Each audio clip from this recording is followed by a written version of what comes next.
გამოდ. გაისუბრავს ფესვეს ბუდეს, რომელიც უკვე დიდი ხანია ჩაჯდა ჩვენ ქვეყანაში და მოკიდებული აქვს დიდი ფესი.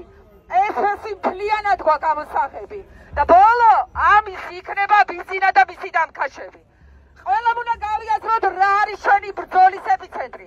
ყველამ უნდა ძალიან კარგად დაინახოს რა არის ფოკუსი, რას ვებრძვით და ყველაზე მნიშვნელოვანი გავიაზროთ ის, რომ ჩვენ ვართ ახლა შუა ბრძოლაში. მიუხედავად იმისა, რომ ჩვენი მოძმეერი, რომელიც დღეს ღია ომშია, დაპირისპირებაშია რუსეთთან, არავინ დაიჯეროს საქართველოში, რომ რუსეთი ჩვენთან არ ომობს და დღეს საქართველოში არის მშვიდობა. მშვიდობა არის ბრჭყალებში.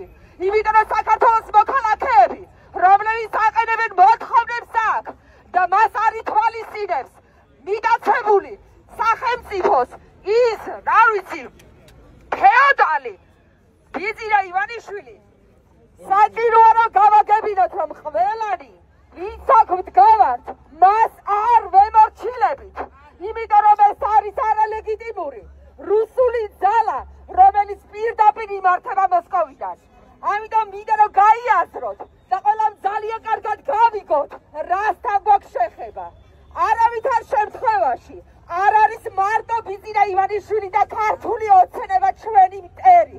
ჩვენი მტერი თავარი ზის რუსეთში და ეს არის მოსკოვი. საიდანაც იმართება ეს ძალა, ფარული ძალა, თავისი ყველა უკანონო კანონებით, ყველა რეპრესიული ძალით, რომელიც ყოველდღიურად სიახლის სახით გვაწყდება თავს. ყველაზე ძალიან სურს, რომ ყველა ინსტიტუციამ დაიბრუნოს თავისი სახე ამ ქვეყანაში, რომელსაც რუდუნებით აშენებდა ძალიან ბევრი ადამიანი ამ ქვეყანაში, რომელიც დღესაც მიჯაჭვულია ბორკილებით და ვერ თავისუფლდება, იმიტომ რომ ცხოვრობს შიშის ქვეშ, იმიტომ რომ ძალიან კარგად ხედავს, რა ძალასთან აქვს მას დაპირისპირება. ამიტომ ყველამ, ვისაც არ გვეშინია, ვისაც გვაქვს იმის უნარი, რომ გამოვიდეთ და არასოდეს არ ჩავქრეთ, სანამ ეს ძალა ბოლომდე არ ამოიწირკობა, უნდა გამოვაცოცხლოთ ის ადამიანები, უნდა მხარდაჭერა და სოლიდარობა გამოუცხადოთ, უნდა დავარწმუნოთ, რომ მათ არასოდეს არ დავტოვებთ გასაჭირში და გავერთიანდეთ. ყველა ძალა, რომელიც დაპირისპირებას ეცდება ჩვენ შორის, ქართველებს შორის ეს არის რუსული ძალა და დაიმახსოვრეთ.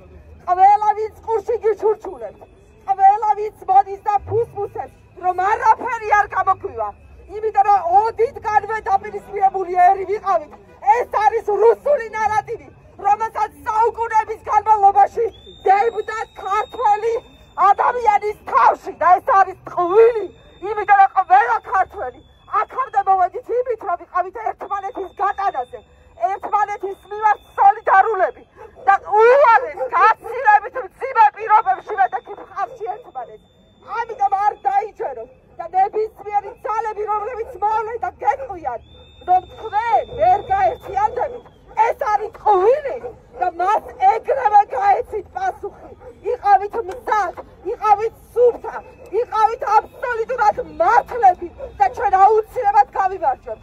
უკრაინელი ხალხი იბრძვის, არ დრკება, არავითარ შემთხვევაში არ აგდებს ხმალს და იბრძვის ამ უზარმაზარი, ძალიან მტრულად განწყობილი, თავიდან ბოლომდე მტრულად განწყობილი ერის წინააღმდეგ. ამიტომ ჩვენც უნდა გავიაზროთ ეს ყველაფერი, მოვიკრიბოთ ძალები და მთელი საინფორმაციო ომიდან დაწყებული მთელი ეს ჰიბრიდული ნაგავი უნდა გავიტანოთ ერთხელ და სამუდამოდ ამ ქვეყნიდან. ვირწმუნოთ ერთმანეთის, ხარში ამოუდგეთ ერთმანეთს და ჩვენ აუცილებლად გავიმარჯვებთ.